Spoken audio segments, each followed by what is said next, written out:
Okay,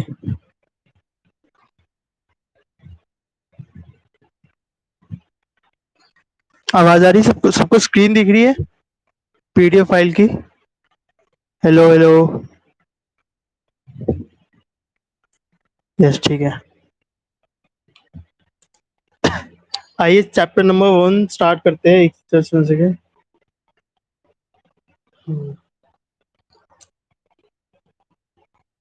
और please आप लोग अपना ना, जो भी डाउट हो अपना वो बोल के बताइएगा। तो यहाँ पे मैं मैसेज नहीं पढ़ रहा किसी के, तो मुझे प्रॉब्लम होगी, ठीक है? पूजा, गौतमी, रोशनी, अजय, हेलो हेलो। मैं कह रहा हूँ आप, ठीक है ठीक है ठीक है। तो हम अपनी क्लास नंबर फर्स्ट, मतलब चैप्टर नंबर फर्स्ट करने जा रहे हैं, जिसका नाम है इंट्रोडक्शन टू स्ट्रेटेजिक मैनेजमेंट। इसका कलर चेंज कर लेते हैं। कलर करते रेड। तो चैप्टर कौन सा है हमारा? चैप्टर फर्स्ट है हमारा introduction to strategic management, right? एक सेकेंड, ये अंडू। अब ये है क्या चैप्टर, देखिए। अगर आप इस वाले पेज को देखें, इस वाले फर्स्ट पेज के इस वाले पैराग्राफ को देखें, तो ये चैप्टर नंबर 4 की पूरी समरी बताता है, जिसमें फर्स्ट पॉइंट का हम क्या पढ़ने वाले, बिजनेस पॉलिसी। सेकंड पॉइंट पढ़ने वाले मैनेजमेंट। थर्ड पॉइंट पढ़ने वाले स्ट्रेटेजिक। और फोर्थ पॉइंट पढ़ने वाले ऐसे, मतलब स्ट्रेटेजिक मैनेजमेंट। अब फोर्थ पॉइंट के हमने 4 पार्ट पढ़ेंगे, इसकी इंपॉर्टेंस, कि एसएम की क्या इंपॉर्टेंस है, क्या लिमिटेशन है, और किस किस लेवल पे हमारी ये ऑर्गेनाइजेशन होती है, किस किस पे स्टैटिक मैनेजमेंट बनती है। और डी पॉइंट में क्या पढ़ेंगे कि एसएम क्या गवर्नमेंट और एनपीओ ऑर्गेनाइजेशन में अवेलेबल होती है या नहीं होती, राइट? तो 4 पॉइंट में पूरा चैप्टर 4 हमारा खत्म हो जाएगा। तो फर्स्ट पॉइंट है वो है बिजनेस पॉलिसी। अगर मैं आपको बताऊं, कोई भी बिजनेस या कोई भी ऑनर या कोई भी व्यक्ति जब अपना कुछ भी स्टार्ट करता है, तो वो अपने एक बिजनेस की पॉलिसी बनाता है कि मेरा बिजनेस ये काम करेगा, ये काम नहीं करेगा, एक्स वाई बिजनेस बनाता है। अब उस बिजनेस पॉलिसी को बनाने वाले होते हैं मैनेजमेंट। मैनेजमेंट क्या करती है? मैनेजमेंट क्या करती है, इस वाले बिजनेस पॉलिसी के बेसिस पे वो बनाती है क्या, स्ट्रेटजी बनाती है। और हाँ, और इन दोनों का कॉम्बिनेशन, किसका, मैनेजमेंट का और स्ट्रेटेजी का क्या बनता है मिलके, स्ट्रेटेजिक मैनेजमेंट। तो सबसे पहले कोई भी बिजनेस में क्या आता है, बिजनेस पॉलिसी। उसको कौन बनाता है? उसको बनाता है, हाँ एक सेकेंड, क्या कर दिया, एक सेकेंड एक सेकेंड। हम्म, हाँ, ये फाइल दिख रही है ना? तो उसे कौन बनाता है, एक सेकेंड, ये ना स्क्रीन, हाँ सेव पीडीएफ फाइल, एक सेकेंड में दिखा रहा हूँ।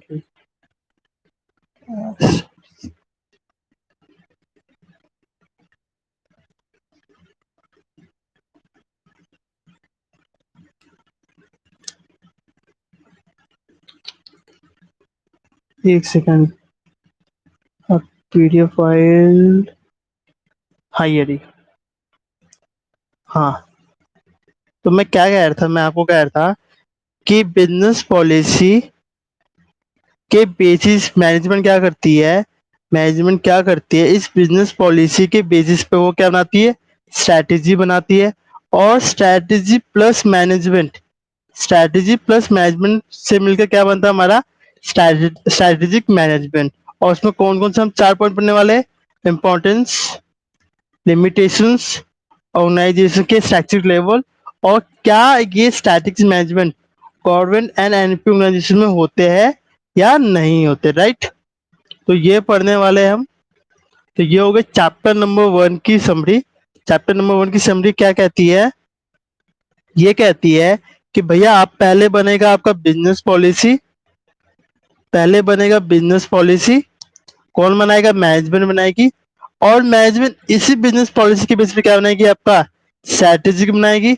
और इन दोनों का कॉम्बिनेशन क्या बनेगा? Strategic management. उसी स्ट्रैटेजिक मैनेजमेंट के हम 4 पॉइंट पढ़ेंगे। क्या कौन कौन से?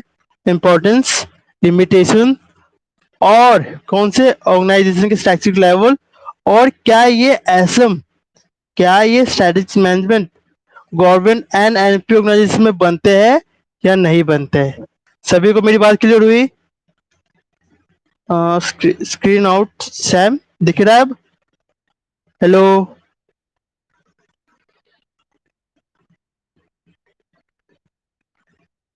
अब दिख रहा है सैम? सैम, पूजा, गौतमी, बोल के भी कर सकते हो। सबको मैंने अनम्यूट कर रखा है। हेलो, दिख रही है ना सबको स्क्रीन? पूजा, गौतमी, हाँ ठीक है। तो सबको समरी समझ में आ गई कि चैप्टर 1 की समरी क्या है? कि भैया पहले पढ़ेंगे बिजनेस पॉलिसी। बिजनेस पॉलिसी कौन बनाता है? मैनेजमेंट। मैनेजमेंट बिजनेस पॉलिसी के बेस पे क्या बनाएगी? स्ट्रैटेजी बनाएगी। और स्ट्रैटेजी प्लस मैनेजमेंट क्या होगा? Static management. और इसके हम 4 पॉइंट पढ़ेंगे।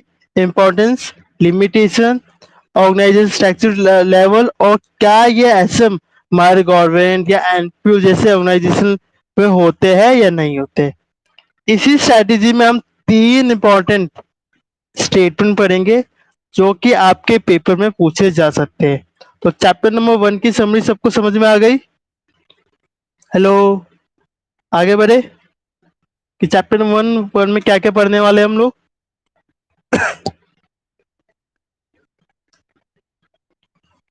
आगे बढ़े।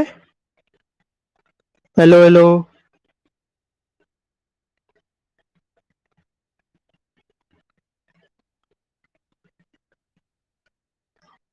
हम्म,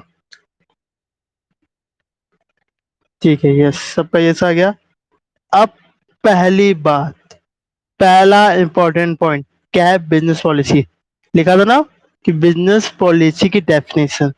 तो भैया बिजनेस पॉलिसी की डेफिनेशन क्या है? तो बिजनेस पॉलिसी की डेफिनेशन बहुत ही सिंपल है। क्या लिखा है? कि BP is set of rules, definition and regulation. क्या बोला है? ये बोला है कि एक सेकेंड, पेंसिल ये वाला कलर, हाँ। क्या बोला है? कि set of rules, definition and regulation, इन तीनों का इन तीनों का सेट क्या कहलाता है? Business policy. तो बिजनेस पॉलिसी क्या है? Business policy is set of rules, definition and regulations. मतलब इन तीनों को मिला के क्या बनता है आपका? Business policy. क्या बनता है? Business policy, right. बात क्लियर हुई? ये बात सबको क्लियर हुई? ये वाली बात? हेलो, ठीक है, आगे बढ़ते हैं।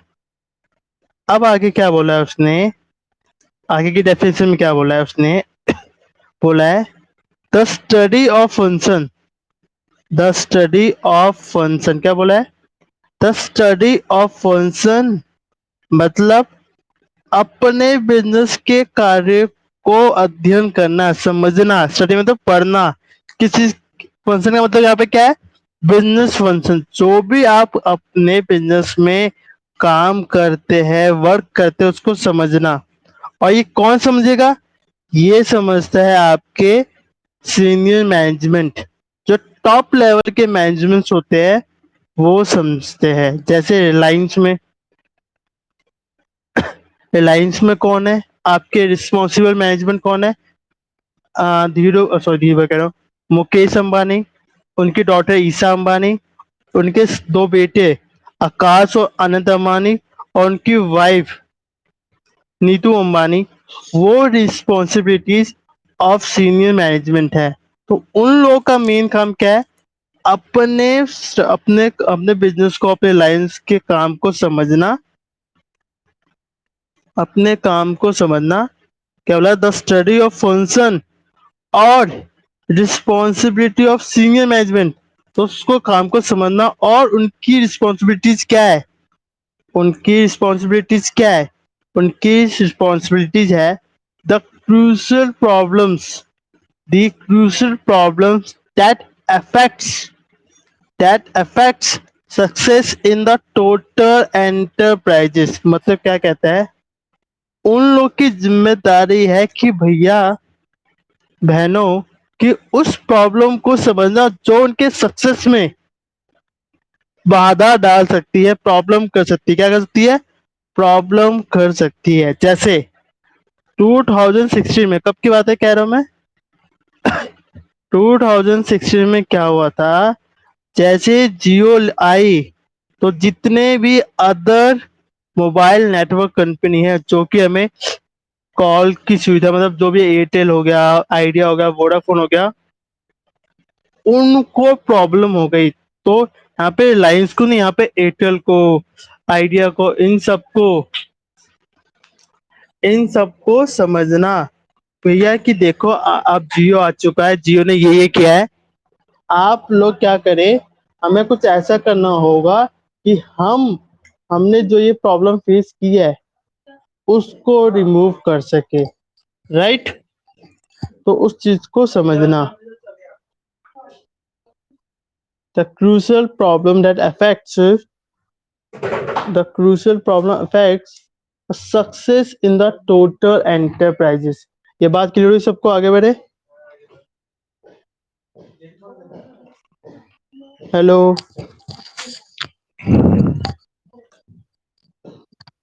ठीक है, अब अगली लाइन में क्या बोलता है?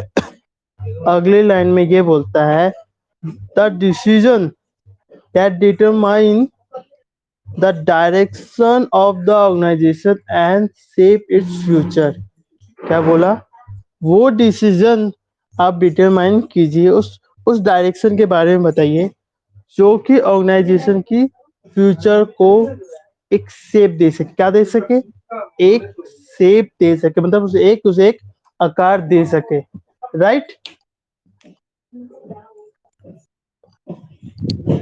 हाँ, एगो तो हमें लगा दिया जीरो नीचे जा रहा हूँ मैं, ठीक है? मैं तो इस सबको समझ में आ गया बिजनेस पॉलिसी? आगे बढ़े। हेलो अजय।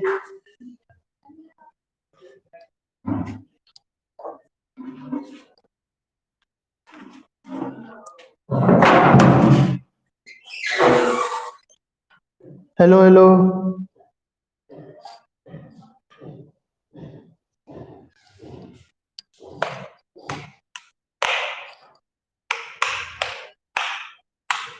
आगे बढ़े अगर ये बात हो गई तो।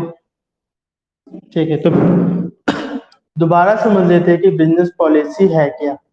तो बोला है कि बिजनेस पॉलिसी क्या है?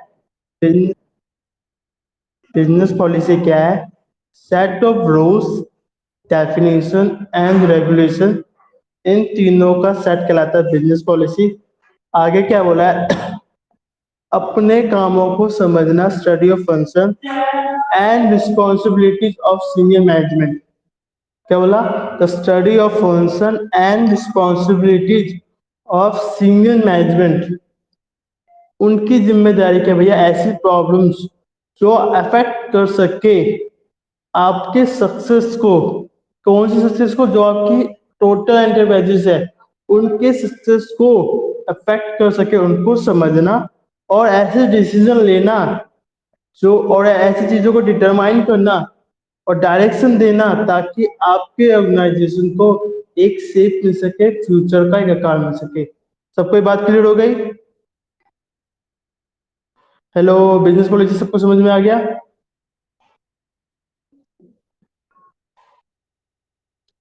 Hello hello.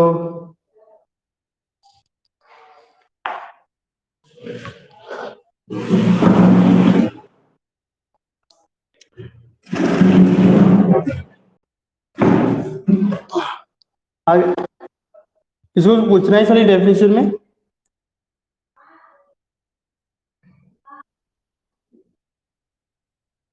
ठीक है, तो हमने क्या समझ लिया? हमने हमने बिजनेस पॉलिसी समझ ली।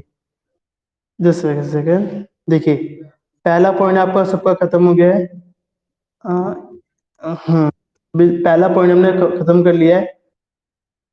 अब आते हैं इसके दूसरे पॉइंट पे। कौन से? दूसरे पॉइंट पे आते हैं इसके। तो दूसरा पॉइंट क्या है? मैनेजमेंट।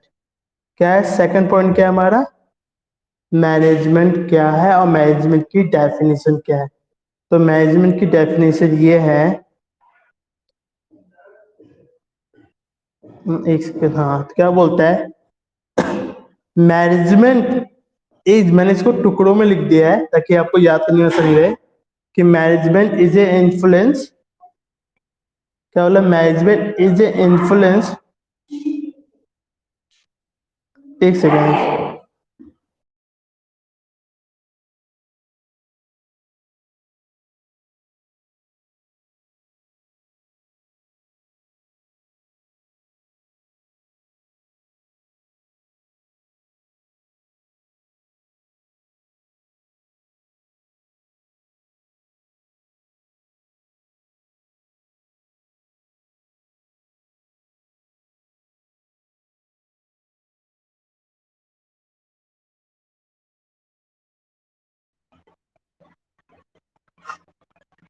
एक सेकेंड, एक second.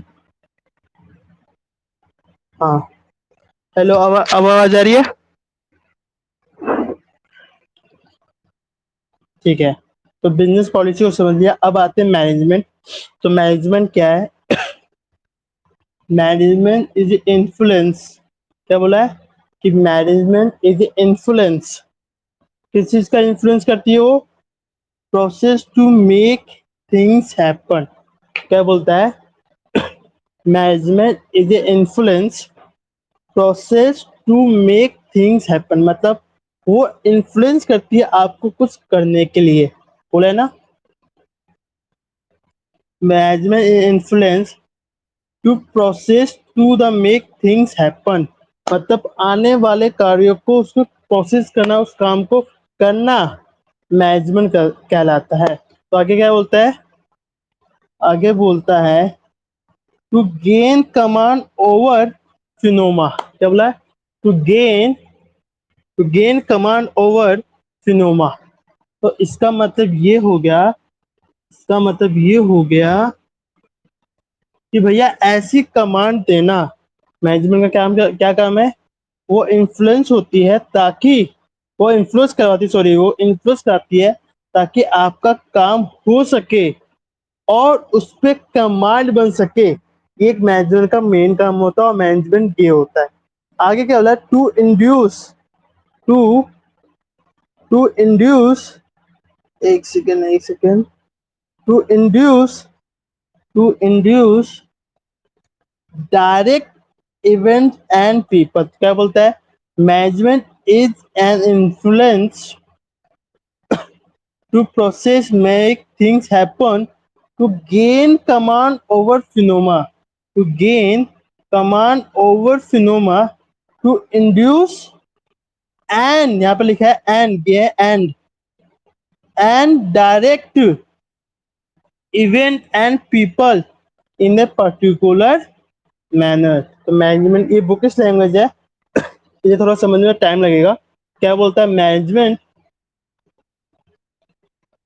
Management is a influence process to make things happen to gain command over phenomena, to induce and direct event and people in a particular manner। मतलब ये डायरेक्टली आप उस बिजनेस के event पे and people पे एक particular manner पे effect करती है। सबको ये बात समझ में आ गई?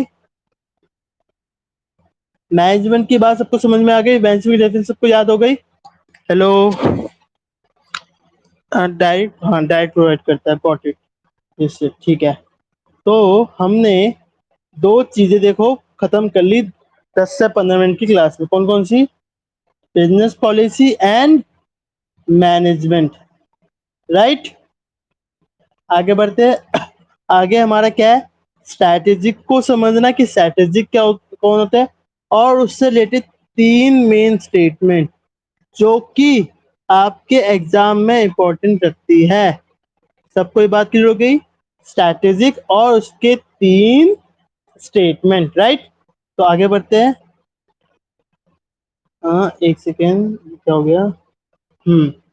आइए। तो भैया क्या बोला है? सबसे पहली लाइन में क्या लिखा है? पॉइंट ए में क्या लिखा है कि अगर डिक्शनरी डेफिनेशन देखी जाए किसकी? स्ट्रैटेजी की, तो क्या बोलता है, एक सेकेंड, बोलता है something that has to do with war. मतलब वो चीज जो आपके वॉर से रिलेटेड होती है। मतलब ये वर्ड कहाँ से आया? ये वर्ड आया वॉर से। वो ऋतिक रोशन के फिल्म वॉर से नहीं, जब पुराने जमाने में 80 सेंचुरी 70 सेंचुरी या उससे भी पहले जब वॉर होते थे, उससे ये स्ट्रैटेजी आया। तो इसका असली मीनिंग क्या है? भैया जो वॉर होती है तो एक ऐसा तरीका बताया जाए वेज टू विन, इसके ऊपर, ओवर एनिमी। मतलब वॉर में क्या होता है भैया? एक ऐसा स्ट्रैटेजी बनाया जाता है। कौन बनाता है? राजा, एक तो किंग बनाता है, और उसका जो लीडर होता है उसकी, उस राज्य का, जो पुराने जमाने की बात कर रहा हूँ मैं, उस स्टेट का जो भी सेना अध्यक्ष होता है, जैसे आज के टाइम पे लीडर्स होते हैं या हमारे जो मेन होते हैं सेना में, उनके साथ ऐसी स्ट्रैटेजी बनाना ताकि ताकि हम क्या कर सके, ताकि हम एनिमी जो हमारे दुश्मन होते हैं उन पे जीत हासिल कर सके। तो डिक्शनरी डेफिनेशन सबको समझ में आ गई? Hello hello. ओ, ओ, ठीक है। तो ये भी डाल देते हैं। हाँ, हाँ, ठीक है, चलिए। अब देखिए, अब क्या लिखा है? Context to business. तो आज का जो बिजनेस है ना, वो किसी भी वॉर से कम नहीं है। आप कहेंगे कैसे? देखिए, जो मोबाइल नेटवर्क है उस पे आज के टाइम पे रिलायंस जियो, एयरटेल और एक वोडाफोन आइडिया ही बच रही है। चलिए, इसका तो नहीं लेते, लेकिन हम एग्जांपल लेते हैं फूड इंडस्ट्री का। तो आप देखेंगे कुरकुरे, लेज, डायमंड्स या अदर जो बिस्किट्स होते हैं वो पार्ले, ब्रिटानिया, ये जो XYZ कंपनी है, इनके बीच में क्या होती है? वॉर होती है कि हमें मैक्सिमम टू मैक्सिमम कस्टमर को हथियाना है, उस कस्टमर तक अपना प्रोडक्ट पहुंचाना है। तो ये भी किसी वॉर से कम नहीं है। तो आज के बिजनेस के संदर्भ में, आज के बिजनेस के पॉइंट ऑफ व्यू से स्ट्रैटेजी का मतलब क्या है? तो क्या है? देखिए, ऊपर वाला इम्पोर्टेंट नहीं है, इसे समझाने के लिए बताया गया है। इम्पोर्टेंट आपका नीचे वाला है। तो क्या है? क्या बोला गया है? In context to business, business के पॉइंट ऑफ व्यू से क्या है? Business have to respond to dynamic. क्या बोला है? Business response to dynamic. अब ये क्यों आया? देखिए, आपको पता होगा आज के टाइम पे जो क्या बोलते हैं उसको, तो टेक्नोलॉजी है वो डे बाय डे इम्प्रूव हो रही है। अब देखिए, मेरे पास जो अभी फोन है वो रेडमी का 9 Pro Max है। तो ये सिर्फ मैंने सिर्फ 4 से 5 महीने पहले लिया। अब उसी रेडमी कंपनी ने बिजनेस को समझते हुए, मार्केट को समझते हुए, अपना नया फोन रेडमी 10 Pro लेके आ गए। क्यों? उन्हें पता है अब 6 महीने हो गए, 6 महीने में बहुत लोगों ने खरीद लिया। अब उनको नया प्रोडक्ट ला के देते हैं ताकि वो ये नया प्रोडक्ट खरीदने के लिए उतावलू हो, उसे खरीदने के लिए कहे हाँ यार मुझे खरीदना है। और उसी के बिहाफ पे आप अदर कंपनी देखिए, चाहे वो आपका सैमसंग हो, चाहे आपका एलजी का फ़ोन हो या एक्स वाई जेड जो भी कंपनी है, वो इस चीज़ को अभी तक समझ नहीं पाई कि कस्टमर को ना सिर्फ़ और सिर्फ़ प्रोडक्ट नहीं चाहिए, उसको कम कीमत पे एक अच्छा ब्रांड चाहिए, एक अच्छा प्रोडक्ट चाहिए। आप अगर देखेंगे, जो रेडमी के फ़ोन जितने प्राइस में आपको मिलता है, उतने प्राइस में आपको मार्केट में मिल जाएगा, लेकिन जो फीचर्स होते हैं, जैसे मेरा फ़ोन 20,000 का है जो कि 8 जीबी रैम देता है। अगर आप वही 20,000 का फ़ोन किसी और कंपनी का लेंगे, तो आपको 8 जीबी नहीं 6 या 4 जीबी का फ़ोन मिलेगा। तो उस डायनेमिक को रेडमी ने समझा, और आज के टाइम पे ना ना सिर्फ इंडिया में, ऑल ओवर इंडिया पे कहीं न कहीं रेडमी सबसे आगे है। हाँ, एक्सेप्ट एप्पल जो फ़ोन्स है, उनकी तो बात ही अलग है, पर अदर देन एप्पल फ़ोन्स, जो एंड्रॉइड फ़ोन्स है, उसमें रेडमी फ़ोन कहीं न कहीं एटलीस्ट इंडिया में तो सबसे ज़्यादा आगे है। तो क्या कहता है कि business have to respond to dynamic environment को रिस्पॉन्ड करना। आगे लिखा है often hostile external open open hostile external forces. इसका मतलब क्या? ओपन का मतलब बार बार होने वाली बार बार होने वाली फीलिंग्स। इसका मतलब होता है फीलिंग्स, घटनाएं जो कि एक्सटर्नल फोर्स के कारण आती है। जैसे आज के टाइम पे कोविड आ गया। अब ये कोविड क्या चीज है, किसी के हाथ में थी? लास्ट ईयर सबको लगा यार अब तो कोविड खत्म हो गया, लेकिन 15 से 20 मार्च के बाद देखिए, वो इस तरह से कोविड बढ़ा कि यार अब इस कोविड ने ना हमारे बिजनेस को खतरा कर दिया। तो उसको रिस्पॉन्ड करना, डायनेमिक एनवायरनमेंट को समझना, ताकि लास्ट ईयर की तरह हमें हमारे बिजनेस पे कोई भी इफेक्ट नहीं लाए। तो क्या क्या गया, बहुत सारी कंपनी क्या क्या कि वर्क फ्रॉम होम डाल दिया गया। बहुत सारी कंपनी ने इस चीज को समझ के अपने एम्प्लॉय को अपने पास ही रख लिया। तुम बाहर जाओ मत, यही काम करो, तुम्हें सब कुछ मिलेगा, तुम्हें एक्स्ट्रा सैलरी मिलेगी, ताकि हमारा प्रोडक्शन अच्छे से हो सके और हम मार्केट में अपना प्रोडक्ट अच्छे से बेच सके। तो उस चीज को समझना। ओपन मतलब बार बार हो सकता है, मतलब फीलिंग्स, उस फीलिंग को समझना जो कि एक्सटर्नल, जो कि जो कि एक्सटर्नल फोर्सेस के कारण होती है। अब ये कब करना होता है? ये करना होता है while pursuing there mission and object. मतलब जब बिजनेस अपना मिशन बनाती है कि भैया इस साल हम 1 करोड़ का सेल करेंगे, या हमने एक ऑब्जेक्टिव बनाया कि इस साल हम 1 लाख का सेल तो करेंगे, साथ में 2 लाख का प्रॉफिट भी कमाएंगे। तो जब भी आप मिशन एंड ऑब्जेक्ट बना करते हैं, तो उस चीज को समझना कि डायनेमिक एनवायरनमेंट्स क्या है, और जो बार बार होने वाली जो घटना है, उसको समझ के अपना स्ट्रैटेजी बनाना। सबको ये बात क्लियर हो गई? आगे बढ़े, हो गई कि स्ट्रैटेजी का मतलब क्या होता है इन कॉन्टेक्स्ट टू बिजनेस। हो गई क्लियर? ठीक है। अब आते हैं इसके 3 इंपॉर्टेंट स्टेटमेंट जो कि स्ट्रैटेजी को बनाते वक्त, या स्ट्रैटेजी को बनाते वक्त या देखते वक्त हमें ध्यान रखनी पड़ेगी, और ये हमारे एग्जाम्स के पॉइंट ऑफ व्यू से भी इंपॉर्टेंट है। कौन सा? पॉइंट नंबर सी, डी और ई। ठीक है, तो क्या बोलता है देखिए। हाँ, इसका कलर मैं चेंज कर देता हूँ, क्या लिखा है? Strategy is no substitute. क्या बोला है? Strategy is no substitute. तो क्या बोलता है कि स्ट्रैटेजी किसी चीज का सब्स्टिट्यूट नहीं है। किस चीज का? किस चीज का सब्स्टिट्यूट नहीं है? कोई बताएगा? किस चीज का सब्स्टिट्यूट नहीं है? हेलो हेलो हेलो हेलो, आगे पढ़ लो क्या बोला। मैंने बोला कि स्ट्रैटेजी इज नो सब्स्टिट्यूट। किस चीज का सब्स्टिट्यूट नहीं है? Sound, alert and responsible management.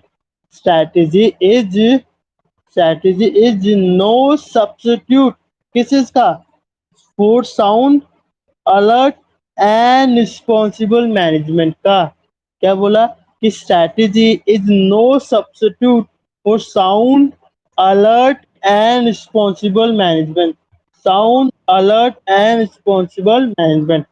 तो इसका कहने का मतलब ये है कि स्ट्रैटेजी आपके रिस्पॉन्सिबल मैनेजमेंट का, उनके अलर्टनेस का, उनके साउंड माइंड का सब्स्टिट्यूट नहीं है। मतलब इसका कहने का मतलब क्या है कि आपने स्ट्रैटेजी बना ली और आप खुले घूम रहे हो, अरे हाँ आप स्ट्रैटेजी बना ली, अब हमें इन लोगों की जरूरत नहीं, जो हमारे मैनेजमेंट से उनकी जरूरत नहीं है। बट बट कोविड आ गया या कोई ऐसी घटना आ गई तो भैया आपको अपनी स्ट्रैटेजी तो बदलनी पड़ेगी। और स्ट्रैटेजी कौन बदलेगा? आपका मैनेजमेंट। पर आपने मैनेजमेंट को पहले ही भगा दिया। तो भैया strategy is no substitute for sound alert and responsible management. क्या ये पहली स्टेटमेंट इसकी समझ में आ गई? आगे बढ़े, चलिए आगे बढ़ते हैं। आगे तो आगे सबको समझ में आ गई बात? हेलो हेलो, सैम, गौतमी, पूजा, अजय, रोशनी, हेलो हेलो, आगे बढ़े। हाँ ठीक है, पूजा ने बोल दिया यस। अब दूसरा क्या बोलता है, दूसरी लाइन क्या बोलती है कि स्ट्रैटेजी कैन नेवर, क्या बोलता है? स्ट्रैटेजी कैन नेवर, क्या नहीं हो सकती कभी भी स्ट्रैटेजी?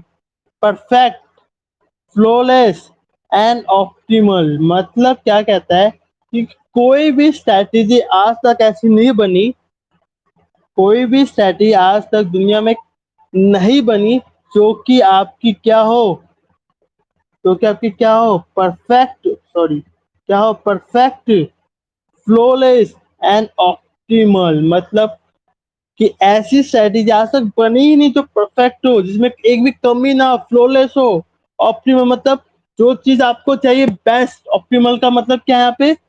बेस्ट। कि आज तक ऐसी भी स्ट्रैटेजी बनी नहीं जो परफेक्ट हो, फ्लॉलेस हो और ऑप्टिमल हो, मतलब बेस्ट स्ट्रैटेजी आज तक बने ही नहीं दुनिया में। अगर आप कहोगे कैसे, ऐसा हो नहीं सकता?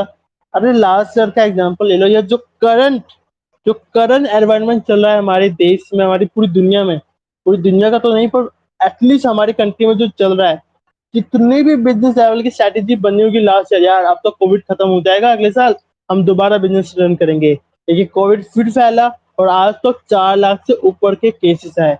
इसका मतलब कोई भी स्ट्रैटेजी कभी भी क्या नहीं हो सकती, क्या कभी भी क्या नहीं हो सकती, परफेक्ट, सॉरी एक सेकेंड, परफेक्ट नहीं हो सकती, फ्लॉलेस नहीं हो सकती और ऑप्टिमल नहीं हो सकती। ये दूसरी पॉइंट, जो दूसरा स्टेटमेंट है, सबको समझ में आया कि strategy can never be perfect, flawless and optimal.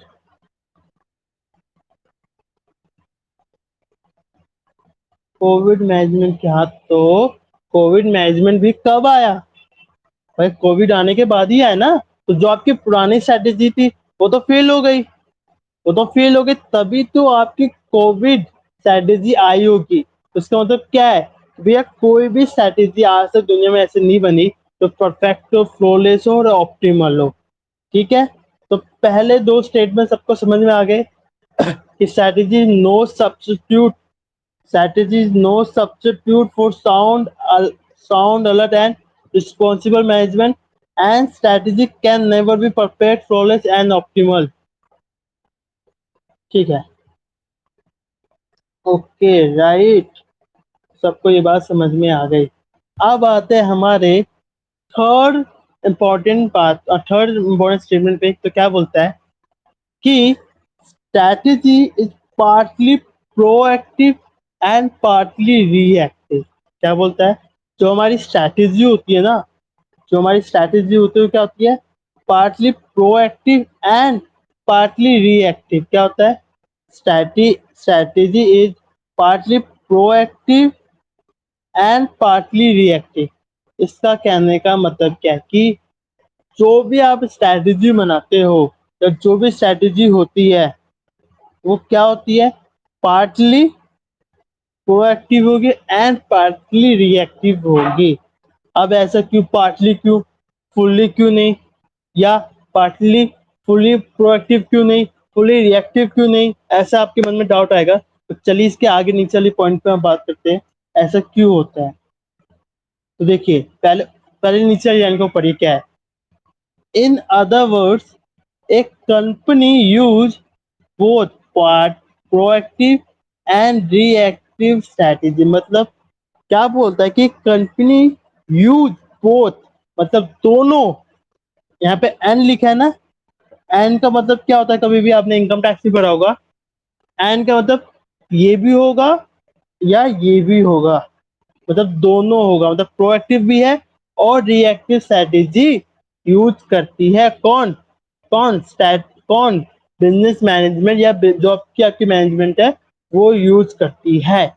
ठीक है, अब प्रोएक्टिव का मतलब क्या है, देखो प्रोएक्टिव का मतलब ये है proactive actions on the part of managers to improve company market position and financial performance। इसका सिंपल सा मतलब ये निकल के आता है, आने वाले टाइम पे जो जो चेंजेस मार्केट में हो सकते हैं उनको समझना और उस बिहाफ पे अपने एक्शंस को लेना। जैसे बेस्ट एग्जांपल है 2016 में रिलायंस जियो, उसको एक बात समझ में आ गई थी कि आने वाला जमाना इंटरनेट का जमाना है। अगर हमने लोगों को फ्री नेट और फ्री कॉलिंग दी थी 2 से 3 महीने, तो सारे इंडियंस अपने अपने नेटवर्क को छोड़ के हमारे पास आ जाएंगे। तो यही हुआ, प्रोएक्टिव एक्शंस ले लिया जियो ने, समझ के यार आने वाला टाइम ना यूट्यूब का है, टिकटॉक का होगा, या सोशल मतलब इंटरनेट का जमाना है।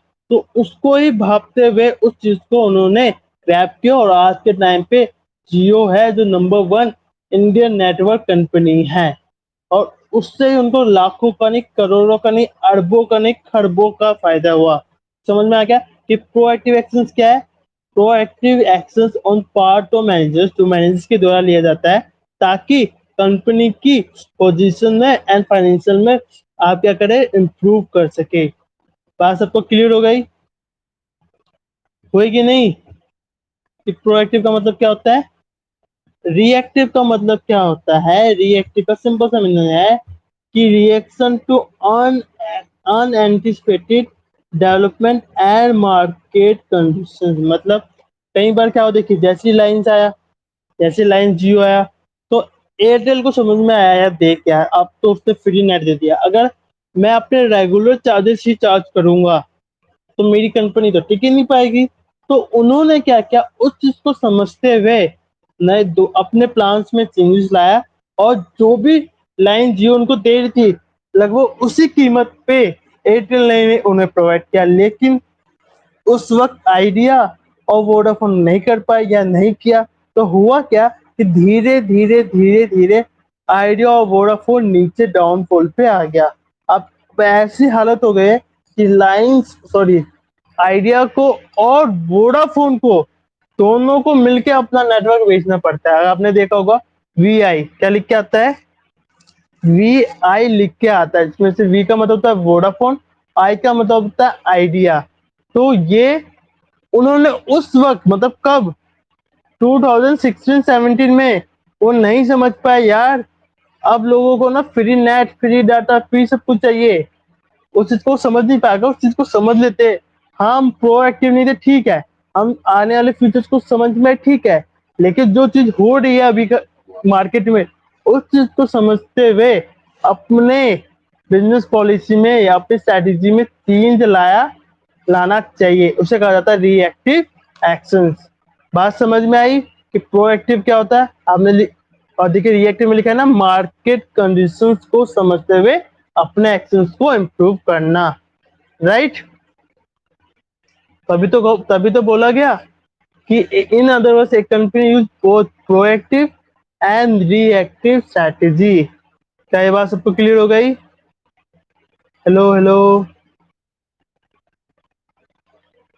ठीक है, ये बात सबको हो गई क्लियर। अब आगे क्या लिखा देखिए, आगे वाली लाइन हमने पढ़ी नहीं तो पढ़ते हैं। एक company use both proactive and reactive क्या होता है, टू को अप, क्या बोलता है, क्या बोलता है, टू, एक सेकेंड, हाँ, टू को अप, टू को up with uncertain business environment. मतलब क्या बोल दिया, देखिए प्रोएक्टिव रिएक्टिव लेने का एक कारण ये है, मेन कारण तो यही है कि भैया जो आपका बिजनेस एनवायरनमेंट है ना, जो आपका बिजनेस एनवायरनमेंट है वो क्या है, अनसर्टेन है, क्या है, अनसर्टेन है, उसको आप प्रेडिक्ट नहीं कर सकते, इसलिए आपको प्रोएक्टिव भी रहना पड़ेगा और रिएक्टिव भी रहना है। मतलब आपको अपना फ्यूचर भी देखना है और लेटेस्ट, जो लेटेस्ट मार्केट कंडीशंस है उसको ध्यान में रखते हुए भी अपनी स्ट्रैटेजी बनानी है। इसलिए बोला जाता है सिंपल सा कि कंपनी में दोनों स्ट्रैटेजी, प्रोएक्टिव वाली भी और रिएक्टिव वाली स्ट्रैटेजी भी बनानी चाहिए। ये बोला जाता है किसके बारे में, कि जब भी आप स्ट्रैटेजी बनाएं तो प्रोएक्टिव और रिएक्टिव दोनों को ध्यान में रखते हुए बनाएं। आगे बात क्लियर, तो आगे क्या बोलता है कि प्री, क्या sorry, pro strategy plan strategy, वहीं री स्ट्रैटेजी का मतलब क्या होता है, is adaptive reaction to change circumstances. क्या लिखा है, री स्ट्रैटेजी इज एडेप्टिव या adaptive reaction to change circumstances. मतलब जो भी मार्केट में, जो भी मार्केट में चेंजेस हुए, जो भी मार्केट में चेंजेस हुए उसको ध्यान में रखते हुए अपनी स्ट्रैटेजी बनाना। बात क्लियर हुई सबको,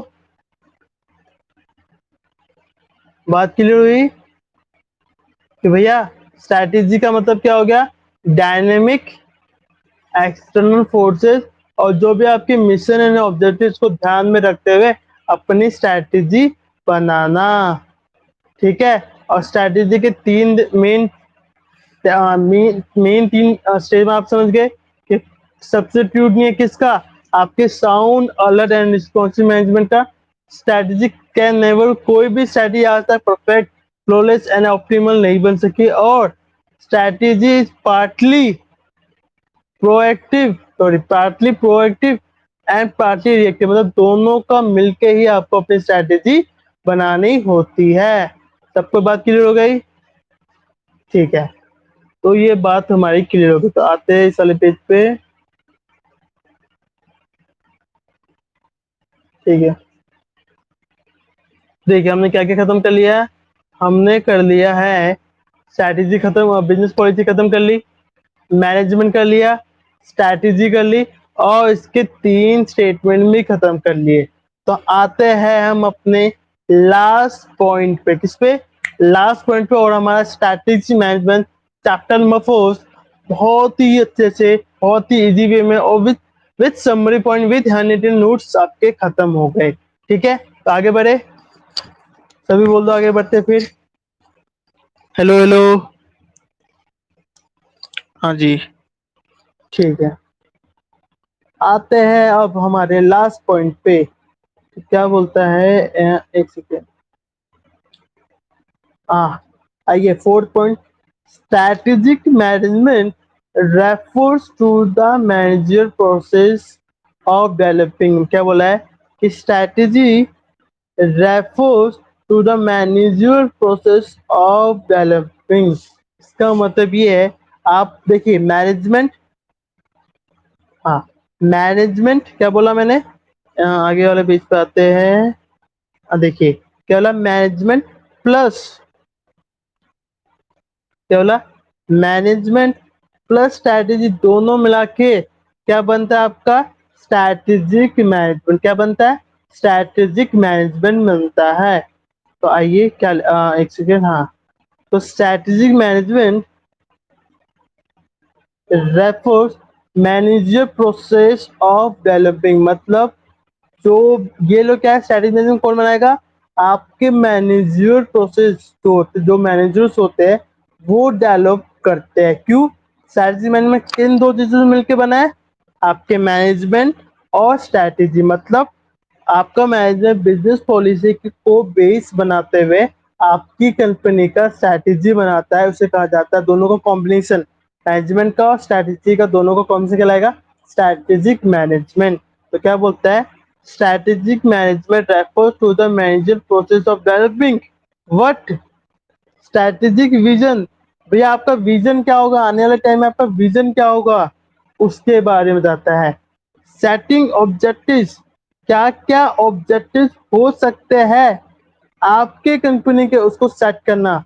और जो भी आपने विजन बनाए, ऑब्जेक्टिव बनाए, उनका क्राफ्ट करके, क्राफ्टिंग ए स्ट्रैटेजी मतलब क्राफ्ट करके उसको क्या करना है आपको, उसको आपको करना है, एक सेकेंड, इम्प्लीमेंट, सॉरी क्या करना है, इम्प्लीमेंट। मतलब जो आपने विजन बनाया, जो आपने ऑब्जेक्टिव बनाया, जो उसको आपने क्राफ्ट कर लिया, मतलब उसको इकट्ठा कर लिया, उनको क्या करना है आपको, इम्प्लीमेंट करना है। जैसे ही आप इम्प्लीमेंट कर लेंगे, जैसे ही आप इम्प्लीमेंट कर लेंगे, उसको इवोलेट करना, किस चीज को, स्ट्रैटेजी को इवोलेट करना, मतलब उसको समझना, उसको इम्प्लीमेंट करना। सॉरी, इवोलेट का मतलब क्या होता है, जांचना परखना, जो आपने स्ट्रैटेजी इम्प्लीमेंट की क्या वो हो पा रही है, क्या वो हो रहा है इसमें, आपके बिजनेस, आपकी कंपनी में। एंड क्या बोला है, इनिशिएट, एक सेकेंड कलर, हाँ, इनिशिएट करेक्टिव एडजस्टमेंट्स। मतलब क्या बोलता है, क्या बोलता है, जो भी आपने इम्प्लीमेंट किया और जब आपने जांच परखा तो उसमें कुछ कमी पाई गई, जो भी कमी आपको दिखेगी, जो भी कमी आपको दिखेगी, उसके करेक्टिव एडजस्टमेंट्स को लेना, ताकि आपकी स्ट्रैटेजी अच्छे से बन सके। जो भी आपने स्ट्रैटेजी की विजन या जो भी आपने ऑब्जेक्टिव सेट किए थे अपनी कंपनी के लिए, ठीक है, वे ये डीम ऑपरेट मतलब जहाँ पे भी ये एप्लीकेबल हो सकता है। ठीक है, सबको ये बात समझ में आ गई स्ट्रैटेजी में। तो ये हमारा स्ट्रैटेजिक मैनेजमेंट की डेफिनेशन खत्म हो गई। तो क्या बोला भैया, आपको क्या बनाना है, विजन बनाना है, जो भी आपको अपने ऑब्जेक्टिव सेट करने, फिर जो इन दोनों का कॉम्बिनेशन, जो भी आपने स्ट्रैटेजी बनाए उसका क्राफ्टिंग करना है, फिर उसको इम्प्लीमेंट करना है। जैसे इम्प्लीमेंट हो जाएगा उसको देखना है, अगर हमें देखने में उसको कमी पाते तो उसको चेक करना है, और ये कहाँ पे एप्लीकेबल होगा, जहाँ पे भी आपको ठीक लगे वे डीम एप्रोप्रिएट। ठीक है, आगे बात समझ में, चलिए आगे बढ़ते हैं। इसे रब करते हैं, ठीक है। अब आते हैं हमारे कि भैया स्ट्रैटेजिक मैनेजमेंट के क्या इम्पोर्टेंस हो सकते हैं। मतलब जब भी आप स्ट्रैटेजी मैनेजमेंट करते हैं, जब भी आप स्ट्रैटेजी मैनेजमेंट बनाते हैं, तो उसके बेनिफिट्स क्या हो सकते हैं। तो क्या बोलता है, strategic management gives direction, sorry, हाँ, गिव्स डायरेक्शन, क्या देता है, आपको डायरेक्शन देता है, किस, क्या देता है, डायरेक्शन देता है, ताकि आपकी कंपनी मूव अहेड मतलब आगे बढ़ सके। सबको बात क्लियर हो गई, तो चलिए आगे बढ़ते हैं। क्या देता है, डायरेक्शन देता है। ठीक है, अब आता क्या है, it helps it helps it helps क्या, आपके जो भी रियलिस्टिक्स है, क्या, ऑब्जेक्टिव्स एंड गोल्स, जो भी आप हेल्प्स करता है रियलिस्टिक आपके ऑब्जेक्टिव एंड गोल्स बनाने में, which are line with vision of company. ऊपर पढ़ा था ना हमने, ऊपर हमने पढ़ा था ना स्ट्रैटेजिक विजन्स के बारे में, उसी के बारे में ही बताता है। जो भी आपकी विजन होता है, जो भी कंपनी का विजन होता है, उस चीज को हेल्प करने में आपका ये स्ट्रैटेजिक मैनेजमेंट हेल्प करता है।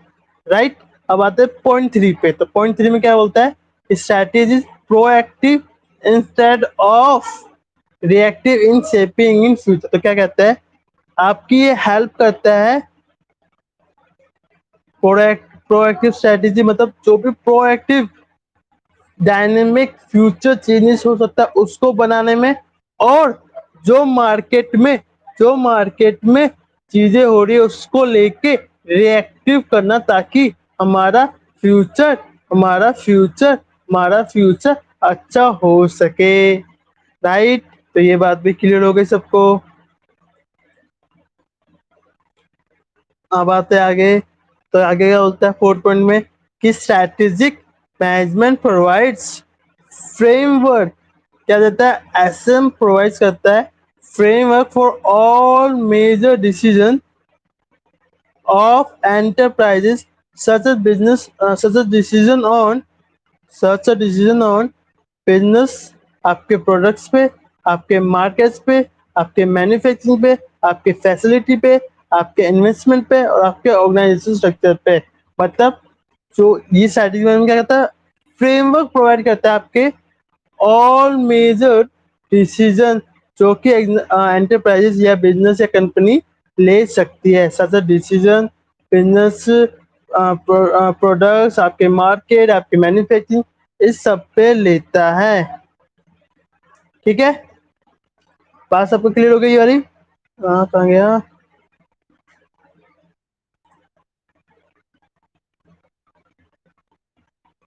एक सेकेंड।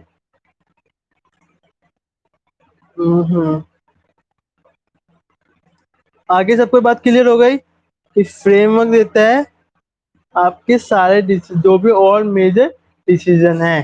तो आगे बढ़े, आगे बढ़ते हैं, आगे बढ़ते हैं।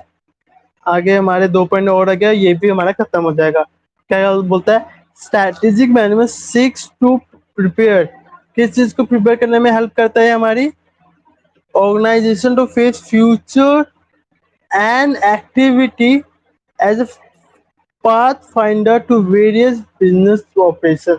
मतलब स्ट्रैटेजिक मैनेजमेंट, ये जो आपकी कंपनी होती है वो कई तरह के फ्यूचर एंड एक्टिविटीज मतलब फ्यूचर में होने वाली या फ्यूचर या जो करंट आपकी एक्टिविटीज है उसको फेस करने में ये स्ट्रैटेजिक मैनेजमेंट आपको हेल्प करता है। क्या ये बात सबको समझ में आ गई कि strategic management seeks to prepare organisation to face the future and activity as five under to find various business operation, right? आगे बोलता है strategy management helps to helps to enhance, किस चीज के लिए एनहांस, लॉन्गविटी ऑफ बिजनेस। मतलब मतलब ये हेल्प करता है ताकि आपका बिजनेस लंबे समय तक मतलब गोइंग कंसर्न तक चल सके। ये स्ट्रैटेजी मैनेजमेंट आपको हेल्प करता है इस चीज में, आप साथ में आपके कॉम्पिटिशन्स में और आपके डायनेमिक एनवायरनमेंट में, जो भी आपके कॉम्पिटिशन्स है और जो डायनेमिक एनवायरनमेंट है उस चीज में ये स्ट्रैटेजिक मैनेजमेंट हेल्प करता है। तो इसी तरह से आपका क्या खत्म हो जाता है, आपका इम्पोर्टेंस या बेनिफिट्स ऑफ स्ट्रैटेजिक मैनेजमेंट खत्म हो जाता है। आई बात क्लियर? सबको बात क्लियर होगी? आगे बढ़े, हेलो हेलो, आगे बढ़े। पूजा, सैम,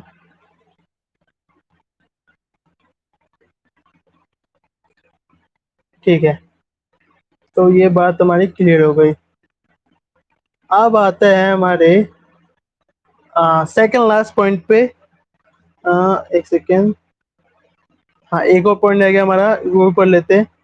जी पॉइंट क्या बोलता है कि strategic management help to organisation develop certain core competitions and competitive advantage to build, facilitate, assist it fight for survival growth। मतलब आपकी सर्वाइवल के लिए, आपकी ग्रोथ के लिए आपको जो कंपटीशन एक एडवांटेज देता है, कौन, स्ट्रैटेजिक मैनेजमेंट।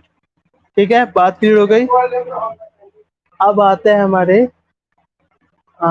यप यप, ठीक है, अब आते हैं हमारे अगले पॉइंट पे। इसको रख पर अब आते हैं लिमिटेशन।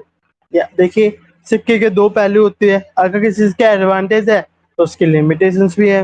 तो हमारे एसएम भैया के लिमिटेशंस क्या है, क्या बोला एसएम भैया, सॉरी मटेरियल नहीं, स्ट्रैटेजिक मैनेजमेंट, उनके लिमिटेशंस क्या है, क्या बोलता है स्ट्रैटेजिक मैनेजमेंट के, क्या बोलता है, environment is highly complex and turbulent, मतलब जो हमारा एनवायरनमेंट है ना, बहुत ही कॉम्प्लेक्स, बहुत ही डायनामिक चीजों से बना है। उस चीज को समझना, it is difficult to understand complex environment. और एग्जैक्टली बोला था ना, स्ट्रेटेजिक फ्लॉलेस परफेक्ट वाला स्टेटमेंट, कि to exact pin point shape up in future, मतलब जो आपका हाईली कॉम्प्लेक्स ट्रुबुलेंट, जो भी आपका कॉम्प्लेक्स एनवायरनमेंट है, उसके बिहाफ या उस बेसिस पे अपना स्ट्रैटेजिक मैनेजमेंट को बनाना कई बार ये बहुत मुश्किल हो जाता है। लिखा है environment is highly complex, turbulent, it is difficult to understand the complex environment and exactly pinpoint how it will shape up in future। ठीक है, तो ये बात एक सेकेंड, ये हो गई हमारी क्लियर। तो आते हैं अगले पॉइंट पे। तो क्या बोलता है अगला point, strategic management is time consuming process. ओहो, ये बात तो बहुत सही बोली कि भैया जो भी आपका स्ट्रैटेजिक बनेगा, मैं जो भी मैनेजमेंट आपकी स्ट्रैटेजी बनाएगी बिजनेस पॉलिसी के बेसिस पे, मतलब आपका स्ट्रैटेजिक मैनेजमेंट, मतलब आपके एसएम भैया, वो बहुत टाइम लेते हैं, बहुत ही टाइम लेते हैं। इसलिए strategic management is time consuming process. Organizations spend lot of time preparing, communicating these strategies। तो ये बात भी हमारी क्लियर हो गई। आगे क्या बोलता है, क्या बोलता है कि स्ट्रैटेजी कॉस्टली प्रोसेस। ओहो, बात तो सही बोली भैया, टाइम लेगा तो उसका कॉस्ट भी होगा, उसका खर्चा भी होगा। It it strategy management eight a lot of expense. भैया देखिए, स्ट्रैटेजी मैनेजमेंट को बनाने में टाइम लगता है, और बनाएगा कौन, मैनेजमेंट। बनाएगा कौन, मैनेजमेंट। मैनेजमेंट की सैलरी होती है, खर्चे होते हैं, उनको वो खर्चे देने होंगे, तो भैया ये कॉस्ट तो आपको बियर करनी पड़ेगी, मतलब lot of expense bear by the organisation. ये बात भी क्लियर हो गई। आगे बढ़ते, इन ए कॉम्पिटिटिव सिनेरियो, मतलब जो हमारा कॉम्पिटिटिव सिनेरियो है, मतलब क्या बोलता है, जो हमारा बिजनेस एनवायरनमेंट है बहुत ही कॉम्पिटिटिव है भाई, where all business are trying to move strategically. मतलब भैया सिर्फ हम लोग थोड़ी ना एसएम बनाते हैं, रिलायंस वाला थोड़ी ना एसएम बनाता है, आदित्य बिरला भी बनाता है, और वोडाफोन आइडिया, ये सब लोग बनाते हैं। तो it is difficult to clear estimate competitive response to form strategy. मतलब क्या कहता है, अब जैसे बताया रिलायंस का मैं एग्जांपल दे रहा हूँ, रिलायंस जियो आया, रिलायंस जियो आया। उन आइडिया वाले को थोड़ी ना पता था कि रिलायंस पहले किसके, जो रिलायंस का जो नेटवर्क है वो था अनिल अंबानी के पास 2016 से पहले, लेकिन अनिल अंबानी संभाल नहीं पाया, वो तो डूब गया। तो मुकेश अंबानी ने उसे लिया। अब सबको लगा यार डूबी हुई कंपनी है, कैसे उठाएगा। उसने ना कुछ पैसे, कुछ प्रॉफिट अपने दूसरे बिजनेस से ले, क्यों, जो रिलायंस है वो एक ही बिजनेस तो करती है, तो उसने बाकी जगहों से अपना कुछ प्रॉफिट उठाया, या ब्लैक मनी या कुछ भी कह लो, और वो सारा लगा दिया इस वाले कंपनी में। और जैसे ही लगाया तो आपको आज के टाइम का पता ही है, वो खिल गया, वो बन गई और नंबर वन कंपनी बन गई। क्या ये बात आईटेल को या आइडिया को पता थी? नहीं, उन्हें लगा यार डूबी कंपनी को क्या कर लेगा ज्यादा, कितना प्रॉफिट, कितना पैसा लगाएगा, तो वो तो खिल गया। तो यही बोलता है कि in a competitive scenario to move every organisation काम करती है, और इस चीज को समझ पाना हमारे लिए मुश्किल हो जाता है। तो आई बात समझ में, स्ट्रैटेजिक मैनेजमेंट की लिमिटेशंस क्या है।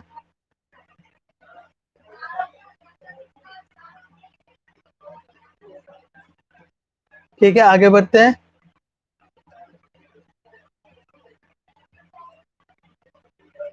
हाँ, आइए, यही बात क्लियर हो गई। ओके ओके, आगे क्या बोलता है, स्ट्रैटेजिक लेवल्स इन ऑर्गेनाइजेशन। क्या बोलता है, strategic levels in a organisation, मतलब क्या कहता है कि भैया कौन कौन से लोग आपके स्ट्रैटेजिक्स बनाते हैं, कौन ऑर्गेनाइजेशन में कौन कौन से स्ट्रैटेजिक्स होते हैं, उसके बारे में बोला गया है। तो क्या बोला गया है, कौन कौन से स्ट्रैटेजी, मतलब जो भी आपके बिजनेस होते हैं, कौन से बिजनेस के किस पार्ट पे कौन सा व्यक्ति स्ट्रैटेजी बनाएगा, उसके बारे में बताया गया है। आई रिपीट अगेन, ये बोला गया है कि भैया जो आपका बिजनेस होता है ना, उसमें कई तरह के काम होता है, तो कौन से काम को कौन सा लोग, कौन सा मैनेजमेंट देखेगा, उसके बारे में बताया गया है। तो क्या बताया गया है कि कॉर्पोरेट लेवल, बिजनेस लेवल और फंक्शनल लेवल, मतलब 3 तरह के मेनली आपके लेवल्स होते हैं। 3 तरह के होते हैं, कौन कौन से, कॉर्पोरेट लेवल, बिजनेस लेवल और फंक्शनल लेवल। तो कॉर्पोरेट लेवल में कौन कौन से लोग होते हैं, आपके सीईओ, बोर्ड ऑफ डायरेक्टर्स या other senior executives. Business level में कौन कौन से होते हैं, आपके डिविजनल मैनेजर या आपके स्टाफ, मतलब आपके मैनेजर्स या प्रोडक्शन मैनेजमेंट सी होते हैं। और फंक्शनल लेवल्स में कौन होते हैं भैया, आपके एम्प्लॉयज या आपके वर्कर्स या तो फैक्ट्री के मैनेजर्स होते हैं, वो आते हैं। ठीक है, तो कॉर्पोरेट लेवल क्या होगा आपका, हाई लेवल या टॉप लेवल। बिजनेस लेवल क्या होगा आपका, मीडियम लेवल। और फंक्शनल लेवल क्या हो गया आपका, लो लेवल मैनेजमेंट होता है। राइट, आगे बढ़ते हैं। क्या बोलता है, in a corporate level, in a corporate level, in a corporate level, क्या बोलता है, this individual participate strategic decision. क्या बोलता है, this individual participating in strategic decision making with the organisation. क्यों, सॉरी क्या बोला, this individual participate in strategic decision making with the organisation. अभी इस लाइन का मतलब ये है कि जब भी स्ट्रैटेजिक डिसीजन लिया जाएगा या मनाया जाएगा, तो ये टॉप लेवल के लोग ही बनाते हैं। और ये टॉप लेवल के लोग ही क्या करते हैं, क्या करते हैं, ऑर्गेनाइजेशन का मिशन, गोल्स बनाते हैं और एलोकेट करते क्या, आपके रिसोर्स को in a different business, in a different business. Let's suppose line जो होता है उसमें टॉप लेवल के मैनेजमेंट कौन हो गए, मुकेश अंबानी, नीतू अंबानी, अनित अंबानी, आकाश अंबानी और ईसा अंबानी। ये लोग क्या करते हैं, ये लोग स्ट्रैटेजिक बनाते हैं अपने मैनेजमेंट के साथ, उसका मिशन, विजन, गोल्स बनाते हैं। और जो भी रिसोर्सेज चाहिए होता है उसको अपने अलग अलग बिजनेस में, अलग अलग बिजनेस में, अलग अलग बिजनेस में एलोकेट कर देते हैं। ये हो गया हमारा कॉर्पोरेट लेवल। आगे बढ़े, आगे बढ़ते हैं। आगे है बिजनेस लेवल। क्या हो गया हमारा, हमारा हो गया, सॉरी क्या आ गया, हाँ बिजनेस लेवल। क्या गया, बिजनेस लेवल, इसे बोलते हैं आपका मीडियम लेवल या मिडिल लेवल मैनेजमेंट बोलते हैं। तो ये क्या बोलता है, business level managers are concern with strategy that are specified to a particular business. मतलब इसका मतलब ये है, जो आपके बिजनेस लेवल के मैनेजर वो क्या होता है, ऊपर वालों से, मतलब जो कॉर्पोरेट लेवल या आपके या टॉप लेवल के जो मैनेजमेंट होते हैं, वो क्या करते हैं, गोल्स बना देते हैं हर बिजनेस के लिए। और फिर क्या करते हैं ये लोग अपने मैनेजर्स को बिजनेस वाइज, जैसे लाइन्स का बहुत सारी कंपनीज है, जैसे लाइन्स के बहुत सारे बिजनेस है, जैसे फैशन भी है, फिल्म भी है, एजुकेशन भी है, नेटवर्क भी है, पेट्रोल्स भी है, यहाँ तक कि एयरलाइंस में भी है। जो जो उनके बिजनेस है, उनके जो मैनेजर्स होते हैं, उनके जो टॉप लेवल मैनेजर्स होते हैं, टॉप लेवल लोग होते हैं, उनको कहा जाता है बिजनेस मैनेजर्स। उनको भैया ये बता देते कि ये तुम्हारी स्ट्रैटेजी है, तुम्हें ये फॉलो करना है, तुम्हें ये काम करना है, तुम्हें अपना दिमाग नहीं लगाना, दिमाग हमने लगा लिया, तुम्हें बस इम्प्लीमेंट करना है। क्यों, बताया था ना यहाँ पे, क्या बोला था, ये रहा कि इम्प्लीमेंट। ये देखिए, विजन बना दिया टॉप लेवल ने, ऑब्जेक्टिव सेट कर दिया, उसको क्राफ्ट भी कर दिया। अब इम्प्लीमेंट कौन करेगा, ये बिजनेस लेवल के लोग ही करेंगे। बात समझ में आई, कि business level managers are concern with strategy that are specific to a particular business. वो ओवरऑल बिजनेस का नहीं देता, वो सिर्फ अपने ही पर्टिकुलर बिजनेस का देखते हैं, राइट। क्या बोलता है अब आता है अपना, सॉरी एक सेकेंड, हाँ, फंक्शनल लेवल। क्या बोला आपका फंक्शनल लेवल, तो क्या बोलता है functional level are responsible for the specific business और operations। क्या बोलता है specific business functions और ऑपरेशन, मतलब टॉप लेवल ने अपने मिडिल लेवल को बिजनेस लेवल मैनेजर को दिया तुम्हें ये काम करना। अब बिजनेस लेवल क्या करता है, देखिए भैया, देख सुन, स्टाफ मैनेजर सुन, फैक्ट्री मैनेजर सुन, हमें ऊपर से ये ऑर्डर है कि हमें ये काम करना है, हम ये काम करवाएंगे और हमारा ये विजन है, ऊपर वालों ने बताया हम ये काम करेंगे, तुम लोग को कुछ नहीं करना, तुम्हारा ये काम है और तुम्हें ये करना है बस। तुम्हें ऊपर वाले से मतलब नहीं है, तुम्हें हमें हमसे भी मतलब नहीं है, तुम्हें बस अपने जो नीचे वर्कर्स है, एम्प्लॉयज है, उनका ध्यान रखना है। तभी इसमें क्या क्या आता है, आपका एचआर, आपका परचेसिंग मैनेजर, आपका प्रोडक्शन डिपार्टमेंट मैनेजर, आपका कस्टमर सर्विस, ये लोग आते हैं। आगे क्या बोला है कि business level sphere of responsibility, इस चीज के लिए रिस्पॉन्सिबिलिटी है only only one organisation activity. वो ओवरऑल नहीं, ओनली वन ऑर्गेनाइजेशन एक्टिविटी, मतलब टॉप लेवल ने बनाया कि भैया हमारा पेट्रोल प्रोडक्ट ये करेगा, एयरलाइंस ये करेगा, एक्सवाईजेड ये करेगा। अब एयरलाइंस वाले ने क्या बोला, देख बेटा तेरा काम है ये देखना क्या एयर होस्टेस अपने टाइम पे आ रहे हैं कि नहीं आ रहे। तेरा काम है जो पायलट है क्या उसकी शराब पिए नहीं पिए। तेरा काम है जो लोग बाहर जाएंगे उनकी अच्छी से चेकिंग करना। मतलब उसी बिजनेस में अलग अलग काम को अलग अलग लेवल पे, मतलब अलग अलग मैनेजर्स को दे दिया गया। ठीक है, समझ में आ गई। वेयर्स जीएम मतलब जनरल मैनेजर्स ओवरसी, मतलब पूरे काम को, पूरे होल डिविजन्स को देखती है। मतलब क्या हो गया, ऑपरेशन और बिजनेस लेवल वाले ने फंक्शन वाले को काम दे दिया कि भैया देखो तेरा आने जाने का ये जो भी स्टाफ का तू देखना है और तू उन सब पे निगरानी करेगा। उसी को बोला जाता है फर्स्ट लेवल मैनेजर्स। बात क्लियर हो गई। हेलो हेलो,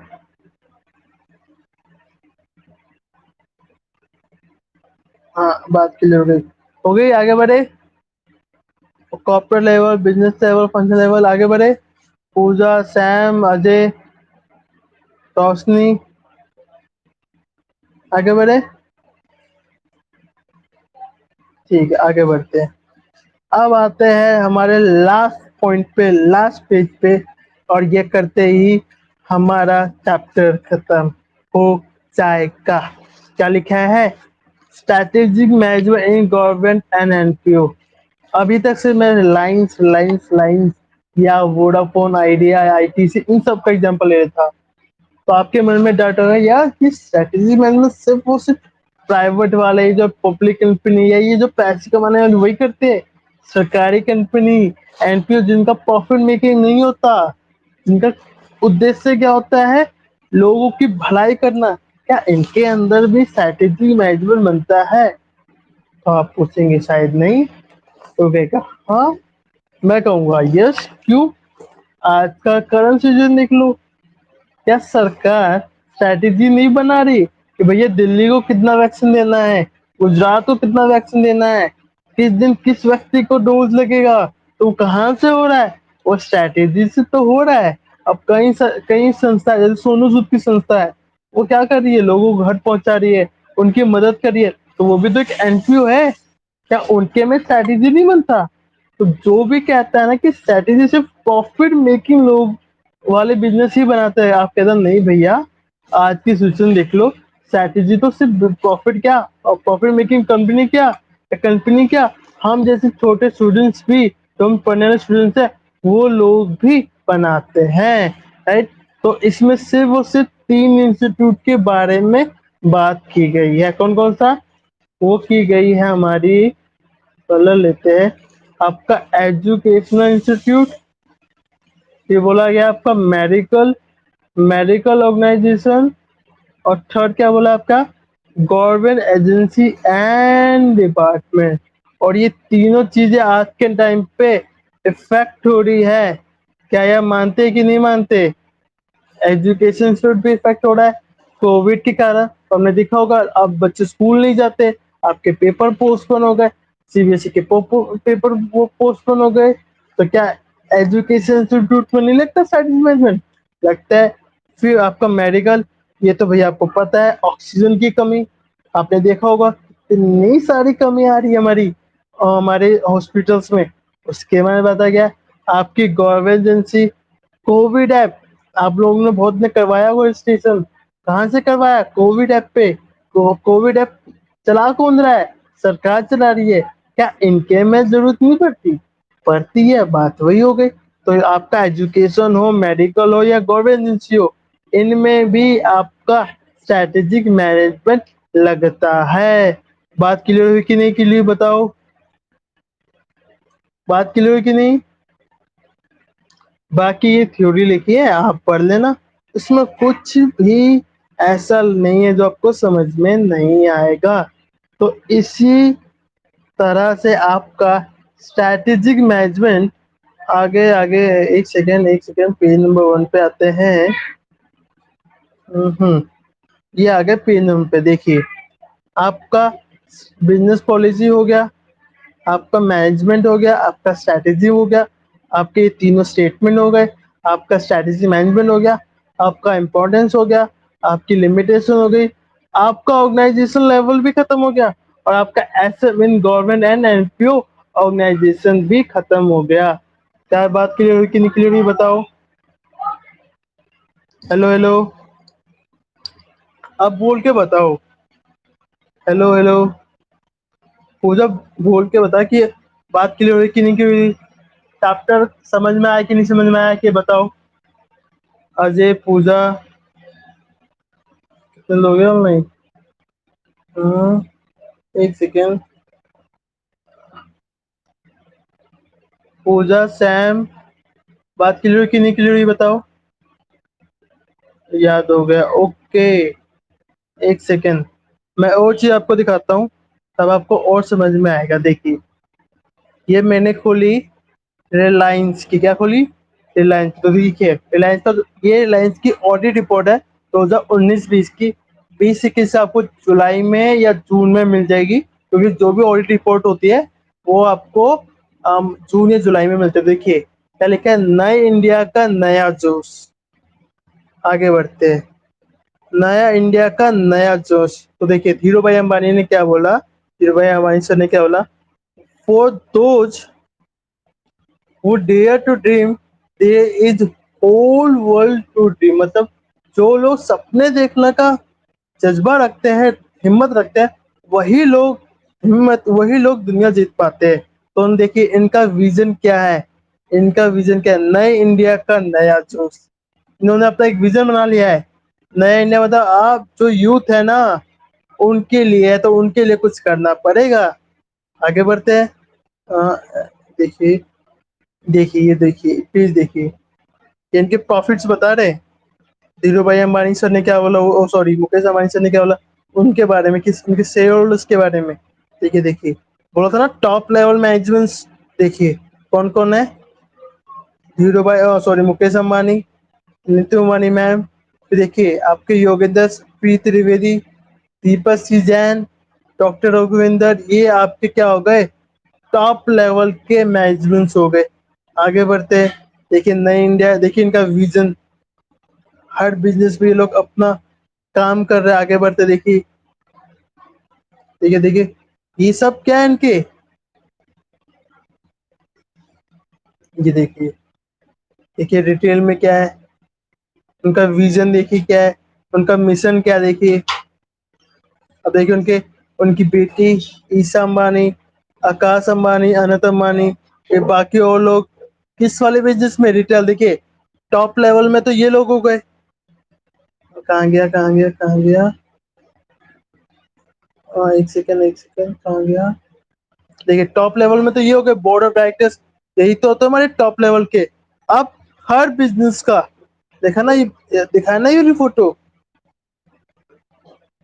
ये हर बिजनेस है, मतलब रिटेल में ये लोग टॉप लेवल के हो गए, या इसको हम फंक्शनल लेवल भी कह सकते हैं, या मीडियम लेवल का या मिड लेवल का भी कह सकते हैं।